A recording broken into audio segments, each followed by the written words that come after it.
So Lincoln Memorial, like the first time I went there was when I was a wee baby, but like when I'm like here now, like I still kind of like get breathtaking because it's like the biggest thing, like the biggest monument that I've been to, like that really takes your breath away. Just a huge monument, huge figure in American history, and it's just like an honor being there. It just a sense of greatness all around. Walking around the National Mall when I was a kid was the reason why I wanted to go into armed services and set my goals there, serve the country of the United States. Well, I just saw the grandeur of all things, and like this is like the impression that you get from here is like this is everything that we stand for as a country. You see Lincoln right there standing for equality. You have Washington Monument, which I believe is just to show the grandeur of the United States. And walking around here, it got me into like everything that it stands for, and I wanted to serve that in some capacity. We're at the Vietnam War Memorial, which memorializes the Vietnam War and lists the names of all those who were killed in duty during the conflict.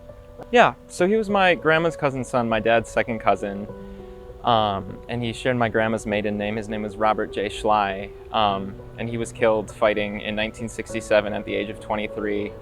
And he received the Navy Cross, which is one of the highest honors that a United States Marine can receive.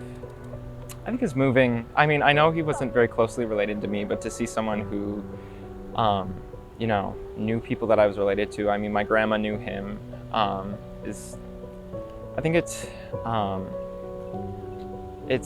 kind of hard to process, but it also kind of just puts a name and face to the war, because to have someone who I'm related to on that wall just shows how the Vietnam War is very personal to a lot of different people, and it's almost like everyone lost someone. But also he was very heroic, and I think his legacy lives on in a lot of ways.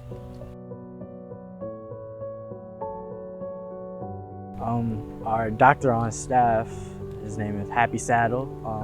He said that this is the second time that he's been at Boys Nation or in DC, and he was looking for his friend and called him a scumbag. He said I can't say the other word, but he called him a scumbag, and you could tell that that was a near and dear friend. So I don't really have necessarily anybody that would be anywhere here, but just to see other people's connections to it and be able to look through their lenses, it's a completely different experience. I mean, I think it's a huge honor. I mean, just to be here amongst so many people from across the country, just to appreciate the country that we were born in.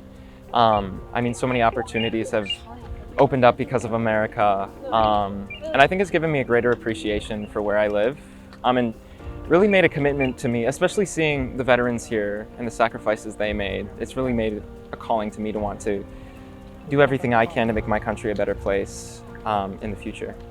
Boys Nation, it's a privilege and an honor to be here. Coming from Boys State, I really wanted to see if I can make it here, and to be honest with you, when I first stepped in through those doors, I didn't know what it was. But now, like with it, everyone, like talking with everyone and experiencing with everyone else, I realized that you guys, like, we are the top of our states, and we're all gathered here to share our ideas and simulate politics and learn more about our nation and our civics and kind of simulate that with each other. And I think it's just the biggest learning experience I've had over the summer. It's great.